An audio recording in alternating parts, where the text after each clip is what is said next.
तहरीक इंसाफ की जानिब से यौम यकजहती कश्मीर मनाने का ऐलान किया गया है 5 फरवरी कश्मीर डे के मौका पर। और इसके बाद से हम देख रहे हैं कि जितने भी लीडरान हैं तहरीक इंसाफ की जानिब से जो ये एहतमाम कर रहे हैं, उनके घरों पर, उनके दफातर के ऊपर बाकायदा छापे मारे जा रहे हैं, हरैस किया जा रहा है। इस वक्त PP 148 की अगर बात करें तो ये ग़ुलाम मोहिउद्दीन दीवान साहब का जो है एरिया है, और वो ख़ुद भी मेंबर कानून साज असम्बली हैं कश्मीर के, तो इलेक्टेड मेंबर हैं। इसके बावजूद वो प्रोग्राम करते हैं कश्मीर के हवाले से, और उनका यहाँ पर कश्मीर हाल के नाम से एक शादी हाल भी है, जहाँ पर जो गुरबाएँ हैं उनके लिए जो तकरीबात होती हैं वो मुफ्त होती हैं, और बाकायदा उनको जो है सपोर्ट भी किया जाता है। उनके हाल के बाहर इस वक्त पुलिस की नफरी मौजूद है, वक्तन फ़वक्तन जायज़ा लिया जा रहा है। आपको ये भी याद होगा कि 8 फरवरी को तहरीक इंसाफ की जानिब से यौम स्याह मनाने का ऐलान किया गया है, और उसके बाद से हम देख रहे हैं जो हमारी जो पंजाब की नई ऑर्गेनाइज़र मुंतखब हुई हैं आलिया हमज़ा मलिक साहिबा, जो काफ़ी मुतहरिक हैं, मीटिंग्स भी कर रही हैं, और पूरे पंजाब में जो तंजीम साजी है उसमें भी बड़ा अहम किरदार अदा कर रही हैं। हमने देखा कि 2 दिन कबल उनको भी गिरफ़्तार करने की कोशिश की गई थी,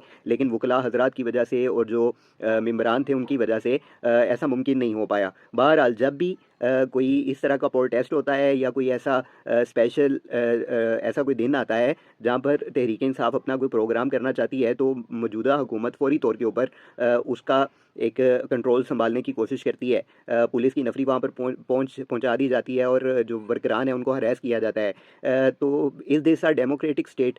क्या ये मुल्क जो है वो जमहूरियत के जो इक़दार हैं उनको पूरा कर रहा है? ये सारी चीज़ें देखने वाली हैं। जमहूरियत नाम ही अक्सरियत का है, और आप इस चीज़ को तस्लीम करें या ना करें, तहरीक इंसाफ इस वक्त पाकिस्तान की एक बड़ी जमात है, और लोग उसके हमायती हैं।